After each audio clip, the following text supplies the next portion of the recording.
Colonialism, ruler and tribal society chapter कर रहे थे हम। इससे पहले मैंने आपको फर्स्ट वीडियो, इसका जो वीडियो का फर्स्ट पार्ट है, इसमें मैंने आपको बताया था कि कैसे अंग्रेज़ों ने हमारे देश के किसानों को लूटा और उनकी ज़िंदगी को बिल्कुल ख़राब कर दिया। सिर्फ पैसे के लालच में, पैसा कमाने के लिए वो क्या करते थे, किसानों से बहुत ही सस्ते दाम पे चीज़ें खरीद लेते थे और उनको ऊंचे दामों पर यूरोप में बेच देते थे। अंग्रेज़ तो अमीर होते चले गए और हमारे देश के किसानों की हालत ख़राब होती चली गई। ठीक है, अब किसानों को तो उन्होंने बिल्कुल ही उनकी ज़िंदगी ख़राब कर दी। अब अंग्रेज़ों का लालच और बढ़ गया। ठीक है, अब वो चल दिए किसकी तरफ, ट्राइबल सोसाइटी की तरफ चल दिए। तो सबसे पहले हम ये जानेंगे कि ये ट्राइबल सोसाइटी क्या होती है। ट्राइबल का मतलब होता है आदिवासी, और आदिवासी का मतलब आप ये जानो कि ऐसे लोग जो जंगलों में रहते हैं और जंगल से ही अपना गुजारा चला लेते हैं, उनको बाहर की उससे कोई ज़्यादा मतलब नहीं रहता, वो सिर्फ जंगलों से ही अपना गुजारा चला लेते हैं। ठीक है, अब अंग्रेज़ों का ध्यान आदिवासियों की तरफ गया कि भाई इनसे भी क्या उठाया जाए, भाई इनकी ज़मीनों से भी फ़ायदा उठाया जाए, जंगलों से भी फ़ायदा उठाया जाए। अब उन्होंने आदिवासियों की ज़िंदगी को भी कैसे ख़राब किया, उनको भी कैसे लूटा, इस पार्ट में हम ये देखेंगे। ठीक है, the profitable exploitation of peasants made the British grandeur. ठीक है, जब उन्होंने किसानों से मतलब फ़ायदा उठाया बहुत ज़्यादा, तो अब वो और भी ज़्यादा लालची हो गए अंग्रेज लोग। दे नेक्स्ट टारगेट वाज, और उनका नेक्स्ट टारगेट क्या था, tribal of India who lived in deep forest, जो घने जंगलों में रहते थे, and led a life of self sufficiency. ठीक है, और वो सेल्फ सुफिशेंट थे, उन्हें किसी की ज़रूरत नहीं थी, वो अपने आप ही जंगलों से अपना गुजारा कर लेते थे। There traditional economy was build around forest, और उनकी जो इकोनॉमी थी वो क्या थी भाई, फॉरेस्ट के चारों तरफ ही चलती थी।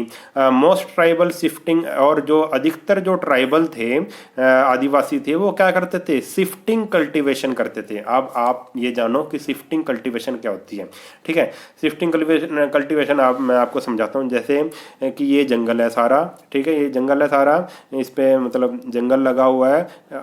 आदिवासी क्या करते थे, एक पार्ट को लिया, जंगल के एक पार्ट को लिया, वहाँ के सारे पेड़ कर दिए साफ, और वहाँ पे कर ली अब खेती उन्होंने। ठीक है, खेती कर ली, और मान लो एक या दो बार खेती की, या सिर्फ एक बार ही खेती की।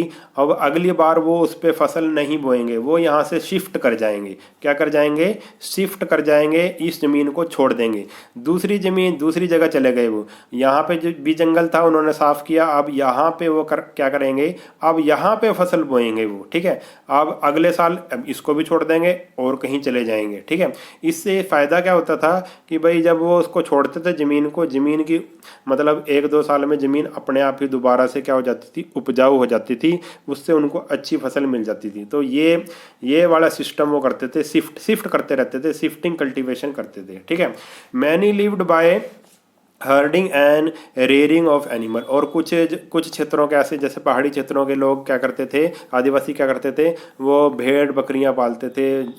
ठीक है, भेड़ बकरियों को चराकर अपना गुजारा कर लेते थे। ठीक है, तो ये सिस्टम था आदिवासियों का। अब अंग्रेजों ने क्या किया, impact on the tribal life, almost every tribe, जो जितने भी जो आदिवासी थे उनके जैसे मान लो कबीले थे, कबीलों में बटे हुए थे, और हर कबीले का एक सरदार होता था, चीफ होता था। ठीक है, जब अंग्रेज अपना रूल लेके आए तो उन्होंने क्या कर दिया भाई, जो उनका जो सरदार था, कबीलों का जो सरदार होता था, उनकी सारी लॉस्ट ऑल पावर, उनकी सारी पावर ख़त्म कर दी कि अब तुम्हें अंग्रेज़ों के जो नियम कानून वो मानने पड़ेंगे। पहले उनके अपने खुद के नियम कानून होते थे आदिवासियों के, मगर अंग्रेज़ों ने उनको कह दिया कि अब तो तुम्हें हमारे ही नियम कानून मानने पड़ेंगे। British did not want shifting और ब्रिटिश को शिफ्टिंग कल्टीवेशन बिल्कुल भी पसंद नहीं थी, क्योंकि इससे आदिवासियों को वो ट्रैक नहीं कर पाते थे, ढूंढ नहीं पाते थे कि भाई वो कहाँ कहाँ चले गए, तो उनसे टैक्स कैसे लेंगे वो। ठीक है, तो शिफ्टिंग कल्टीवेशन के अंग्रेज खिलाफ थे, और पर जो ट्राइबल थे, आदिवासी थे, वो तो शिफ्टिंग कल्टीवेशन करना चाहते थे। अब अंग्रेजों ने क्या किया भाई, फॉरेस्ट लॉ को ही चेंज कर दिया, और जितने भी मतलब जंगल थे और सबको, जितने भी जंगलों को, तो उसको अंग्रेजी सरकार के अधीन ले लिया, अंग्रेजी सरकार के अंडर ले लिया कि अब ये जंगल हमारे हैं। Most of forest declared as the state property, सबको स्टेट प्रॉपर्टी बना दिया, विच प्रोड्यूस टिम्बर। अब अंग्रेजों को लकड़ी की ज़रूरत थी, लकड़ी की ज़रूरत मतलब दरवाजे बनाने के लिए, जो भी लगाओ, ठीक है। जहाज बनाने के लिए, दरवाजे में लकड़ी की जरूरत थी, तो अब लकड़ी कहाँ से मिलेगी? जंगलों से। तो अंग्रेजों ने सभी जंगलों को अपने अधीन ले लिया, जहाँ से लकड़ी मिलती थी उसको तो खासकर, ठीक है। Many tribal had to move in search of livelihood. अब जो आदिवासी थे उनको अपनी गुजारा चलाने के लिए अब वो क्या हो गए, मूव करने लगे, इधर उधर जाने लगे। Money lender and trader went to the tribal. अब जो मनी लेंडर थे, सेठ लोग थे जो पैसा उधार देते थे, और व्यापारी थे, वो क्या गए भाई, ट्राइबल के पास गए और उनको कहा कि भाई तुम क्या ले लो, लोन ले लो। अब तुम्हारे पास पैसे तो है नहीं, तुम अब लोन ले लो, ठीक है। और लोन के बदले में क्या करो, they ask to work for wages. और आपको क्या करना पड़ेगा भाई, दिहाड़ी पे काम करना पड़ेगा, आप काम करो और आपको दिहाड़ी मिलेगी। मगर वो दिहाड़ी बहुत ही कम होती थी, ठीक है। Leave forest in search for work. अब आदिवासियों ने क्या भाई, जब अंग्रेजों ने बिल्कुल ही जंगलों को अधीन ले लिया, अपने अंडर में ले लिया, तो उनको अब काम की खोज में बाहर निकलना पड़ा आदिवासियों को। और कई आदिवासियों को कॉन्ट्रैक्टरों ने क्या किया भाई, टी प्लांटेशन में, जैसे आसाम में, बंगाल में, ठीक है, जो चाय के बागान होते हैं उस पर नौकरी पे रख लिया, कॉन्ट्रैक्ट कर लिया, और उनको बहुत कम पैसे मिलते थे।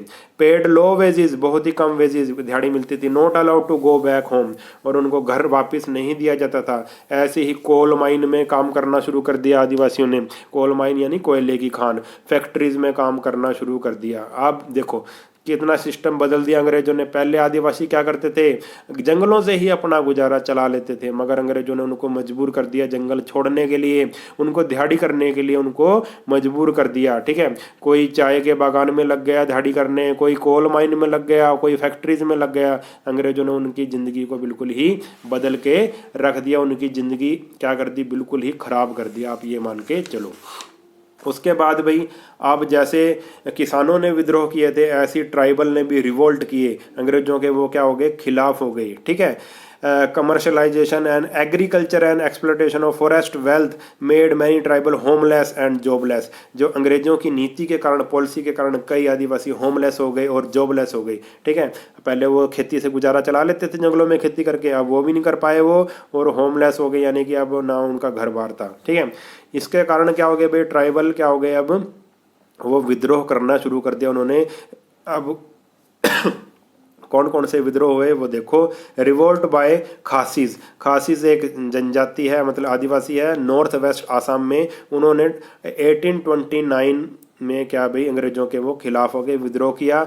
आगे देखो, construction of road through their land united Khasi chiefs and against English under the leadership of Bar Manik and Tirut Singh. ये दो लीडर थे उनके आदिवासियों के, बार मानिक और तिरुत सिंह। इसकी लीडरशिप के अंडर, इन आदिवासियों के नेता थे, उन्होंने अंग्रेजों का क्या किया भाई, क्योंकि अंग्रेज उनकी ज़मीन पर क्या बना रहे थे भाई, सड़क बना रहे थे, तो उन्होंने उसका क्या किया भाई, विरोध किया।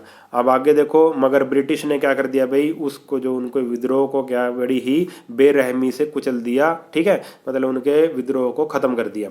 ऐसे ही आगे है भाई, कुकीज़ का एक एग्जाम्पल है, कुकीज़ ऑफ मणिपुर। एक कुकीज़ एक आदिवासी है मणिपुर के, उन्होंने भी अंग्रेजों पर अटैक किया 1829 पे, और उनके भी जो विद्रोह को 1850 में दबा दिया गया, ख़त्म कर दिया गया। ऐसी खोंड्स ऑफ खोंडमालाज नियर उड़ीसा में, उन्होंने भी 1846 में विद्रोह किया, मगर वो भी अंग्रेजों के सामने टिक नहीं पाए, ठीक है, क्योंकि अंग्रेज बहुत ही शक्तिशाली थे, उनके पास सेना अच्छी थी, हथियार अच्छे थे। आदिवासियों के पास क्या था, तीर कमान से करते थे वो, तो ठीक है, तो वो हार गए जितने भी विद्रोह हुए। ऐसी जो संथाल लोग थे, उन्होंने भी क्या किया अभी, मिडल मैन और ब्रिटिश मिडिल मैन के खिलाफ और ट्रेडर के खिलाफ अंग्रेजों से क्या की भाई, सहायता मांगी। मिडिल मैन क्या करते थे, उनसे बड़े ही सस्ते में क्या खरीद लेते थे भाई, जो रेशम सिल्क वगैरह खरीद लेते थे, उसको हाई रेट पे बेच देते थे। आदिवासियों ने अंग्रेजों को कहा कि भाई जो मिडिल मैन है और ट्रेड मैन है वो हमारे साथ बुरा व्यवहार कर रहे हैं, हमें बहुत कम दाम दे रहे हैं, मगर अंग्रेजों ने उनकी कोई मदद नहीं की। तो आदिवासी संथाल आदिवासी अंग्रेजों के खिलाफ हो गए, और उन्होंने 1855 से 1856 तक रिवोल्ट किया, ठीक है। और सिद्धू और कान्हू मुर्मू उसके क्या थे, नेता थे, मगर इस विद्रोह को भी अंग्रेजों ने क्या कर दिया भाई, दबा दिया, ठीक है। ऐसे ही मुंडाज ऑफ छोटा नागपुर बाय कोलारियन ट्राइब ने भी क्या किया, रिवोल्ट किया 1831 में, ठीक है। और इस स्ट्रगल को भी क्या कर दिया गई, दबा दिया गया, ठीक है, इसको भी ख़त्म कर दिया गया इन 1895। ये बड़ा इंपॉर्टेंट है। बिरसा मुंडा एक यंग लड़का था, वो क्या बन गया भाई, ट्राइबल्स का नेता बन गया, हीरो बन गया, ठीक है। उसने कहा कि आप क्या करो, अपने ही urge to continue to work on their land, अपने ही जमीन पर काम करो, और earn their living and not to move away, और अपना जो जंगल छोड़ के मत जाओ, अपनी जगह छोड़ के मत जाओ, अपने कहीं और मजदूरी करने मत जाओ, अपनी ही जमीन पे काम करो, ठीक है। उसने लोगों को ये समझाया। बिरसा मूवमेंट स्प्रेड, और ये उसकी एक तरह से मूवमेंट चल पड़ी, सभी लोग उसकी बातें मानने लग गए। He told them land policy of the British were destroying, उसने बताया कि जो ब्रिटिश की लैंड पॉलिसी है वो हमारे जो सिस्टम को बिल्कुल ख़राब कर रही है। तो इससे अंग्रेजों ने चिढ़ के उसको 2 साल के लिए जेल में डाल दिया, ठीक है, बिरसा मुंडा को। जब वो आया छुट के, ऑन हिज रिलीज ही उसने क्या कहा भाई, आप उसने ट्राइबल को भड़काया कि भाई जमींदारों पे आप क्या करो, अटैक करो। उन्होंने जमींदारों पे अटैक करने शुरू कर दिए। He raise the white flag, उसने सफ़ेद झंडा उठा लिया as a symbol of Birsa Raj, ठीक है, as a symbol of Birsa Raj, ठीक है। उसने मतलब एक तरह से अपना वो बना लिया, वाइट फ्लैग जो उसका चिन्ह बना लिया उसने, ठीक है, किसका, विद्रोह का चिन्ह बना लिया। द मूवमेंट एंडेड इन 1900 में उसका क्या हुआ भाई, उसकी बिरसा मुंडा की डेथ हो गई, और वो मूवमेंट क्या हो गया भाई, उसी टाइम क्या हो गया, ख़त्म हो गया, ठीक है। तो ये थी स्टोरी आदिवासियों की, उन्होंने कौन कौन से विद्रोह किए। अब आया भाई effect of colonialism on craft and industry. अब इसका इफेक्ट क्या पड़ा भाई, जो अंग्रेजों ने किसानों के साथ और आदिवासियों के साथ जो इतना मतलब लालच भरा व्यवहार किया, उनको लूटा, उसका प्रभाव क्या पड़ा हमारी इंडस्ट्री पे, हमारे क्राफ्ट पे, ठीक है। There was no dearth of handicraft, calico, muslin, wool and silk product. शुरू में तो क्या था भाई, कोई प्रभाव इतना खास नहीं पड़ा, हमारे देश से बहुत ज़्यादा क्या भाई सामान यूरोप में बेचा जाता था, और मेटल आयरन भी निकाला जाता था, steel, copper, brass, gold, silver in great demand, और इसकी भी बहुत ज़्यादा डिमांड थी। शुरू की बात है ये, ठीक है। फिर बाद में क्या हुआ भाई, unfortunately the company policy, company ने अपनी पॉलिसी बदल दी, और इंडियन जो क्राफ्ट थे, जो हाथों से चीज़ें बनाते थे, कॉटेज इंडस्ट्री थी, और आर्ट की जो चीज़ें बनाई जाती थी, उसको अंग्रेजों ने ऐसी पॉलिसी बना दी कि उसको बिल्कुल ही तबाह करके रख दिया। ऐसा क्यों किया था, क्योंकि इंडस्ट्रियल रेवोल्यूशन, जब इंग्लैंड में, जब यूरोप में क्या हुआ भाई, इंडस्ट्रियल रेवोल्यूशन आया, यानी कि जब यूरोप में मशीनें बन गई, इंग्लैंड में जब मशीनें बन गई, तो क्या भाई मशीनों से क्या, अब वो सारी चीज़ें मशीनों से बनने लगी। और इंडिया में कैसे बनती थी, हाथ से बनती थी। जब इंडिया वाली चीज़ें वहाँ जाती थी तो वो ज़्यादा पसंद की जाती थी, और वहाँ के लोगों को ज़्यादा पसंद आती थी, ठीक है। और वहाँ के जो व्यापारी थे इंग्लैंड वगैरह के, यूरोप, उनका माल नहीं बिकता था। तो अंग्रेज़ों ने क्या किया, जो यहाँ से जो सामान जाता था, उन अपने देश के व्यापारियों का भला करने के लिए यहाँ से जो सामान जाता था, अंग्रेज़ों ने उस पर बहुत ज़्यादा टैक्स लगा दिया। अब उनका माल बिकना, इंडिया का माल बिकना बंद हो गया, और वहाँ पे जो फैक्ट्रियों में बना बनाया माल होता था, अंग्रेज़ों ने उसको सस्ता करके उसको बेचना शुरू कर दिया। तो यहाँ के व्यापारियों को बहुत ही ज़्यादा क्या हुआ, नुकसान हुआ, ठीक है। To safeguard the British cotton industry, Indian silk and cotton textile were destroyed. उन्होंने इंडियन इंडस्ट्री सिल्क और कॉटन को एक तरह से तबाह कर दिया। क्या कर दिया, हैवी टैक्स लगा दिया उसके ऊपर, इंडियन गुड्स के ऊपर। Promotion of British machine made article, और अपनी जो मशीन मेड आर्टिकल थी, मशीनों में बनी हुई चीज़ें थी, उसका खूब प्रमोशन किया, ठीक है। और क्या कहा कि ये ज़्यादा सस्ते हैं। और decrease in the princely patronage, और उसको मतलब अब उन्होंने देखना एक तरह से, उनको सरकारी मदद देनी बंद कर दी। किसको, जो क्राफ्टमैन होते थे और जो कपड़ा बनाते थे, सिल्क बनाते थे इंडिया के अंदर, ठीक है। अब इससे क्या हुआ भाई, अब उन व्यापारियों का माल, जो इंडिया के व्यापारियों का माल नहीं बिका, ठीक है, और उनकी हालत अब क्या होने लगी, ख़राब होने लगी। ऐसी किसानों की और आदिवासियों की हालत जैसे उन पे भी बहुत इसका बुरा प्रभाव पड़ा, ठीक है। All these factor started the process of ruining the traditional handicraft, और इस सारे प्रोसेस ने हमारे जो हैंडीक्राफ्ट का था, ट्रेडिशनल हैंडीक्राफ्ट था, उसको र्यून करके रख दिया, नष्ट करके रख दिया, तबाह करके रख दिया। और हमारी decline the national income of India, और हमारी जो नेशनल इनकम थी, पूरे भारत की जो नेशनल इनकम थी, वो क्या होगी, डिक्लाइन हो गई, कम होनी शुरू हो गई। अब आगे देखो। अब जब मॉडर्न इंडस्ट्री यानी कि जब नई 1900 जब शुरू हुई, ठीक है, तो अब उसमें क्या हुआ, मॉडर्न इंडस्ट्री में दोबारा से इंडिया क्या आने लगा भी, आगे आने लगा। कैसे?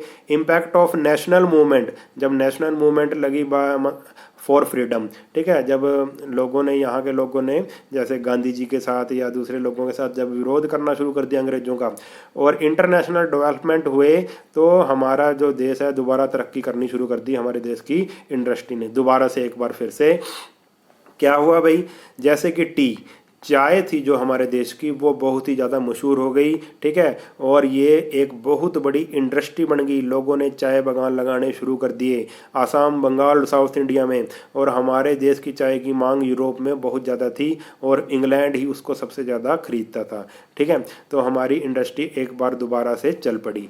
ऐसी कॉफ़ी, सिनकोना और रबर, इसका भी खूब उत्पादन होने लगा। ऐसे ही कॉटन, जूट, आयरन और स्टील इंडस्ट्री भी क्या होने लगी, ग्रो होने लगी, फास्ट रेट से चलने लगी। एक्सपेंशन ऑफ रेलवे, जब रेलवे का एक्सपेंशन हुआ, रेल की पटरियां बिछने लगी, तो कोयले की डिमांड हुई, क्योंकि पहले जो रेल किससे चलती थी, कोयले से चलती थी। आयरन की डिमांड हुई, लोहे की और स्टील की डिमांड फिर से बढ़ने लगी और हमारा माल बिकने लगा। ऐसे ही जमशेदजी टाटा ने एक कंपनी को बनाया उस टाइम, वो थी Tata iron and steel company. आपको पता होगा टाटा की कितनी सारी चीज़ें होती हैं आजकल, ठीक है, टाटा के ट्रक, टाटा की गाड़ियाँ, ठीक है, तो उन्होंने कंपनी बनाई, ठीक है। ये बात तब की है जब हम आज़ाद नहीं थे, 1900 कुछ की बात है ये, ठीक है। अब इन सीमेंट और फिर सीमेंट और केमिकल और शुगर इंडस्ट्री भी डेवलप होने लगी, ठीक है। But we had import machinery from the, परंतु हमको सारी मशीनरी कहाँ से मंगानी पड़ती थी, एब्रोड से मंगानी पड़ती थी, विदेशों से मंगानी पड़ती थी। और it was only after independence that basic और की इंडस्ट्री वर गिवन प्रायोरिटी, और आज़ादी के बाद ही हमारी जो हमारी इंडस्ट्री और अच्छे से फल फूल सकी, ठीक है। आज़ादी के बाद ही हमने क्या किया भाई, हमारा असली मतलब जो हमारा खुद की प्रोडक्शन होने लगी, खुद ही मशीनें बनने लगी, ठीक है। तो ये था हमारा क्या, ये लेसन हमारा हो गया ख़त्म, ठीक है। अगर आपको वीडियो अच्छा लगा है तो चैनल को सब्सक्राइब कर लेना और वीडियो को अपने सभी दोस्तों के साथ शेयर ज़रूर कर देना, और कमेंट करके आपने बताना है कि वीडियो आपको कैसा लगा और आपने मतलब वीडियो को किस किस को शेयर किया, ठीक है। आपने ये ज़रूर बताना है कि आपने वीडियो को शेयर किया है या नहीं किया है। तो मिलते हैं नेक्स्ट वीडियो में, तब तक के लिए नमस्कार।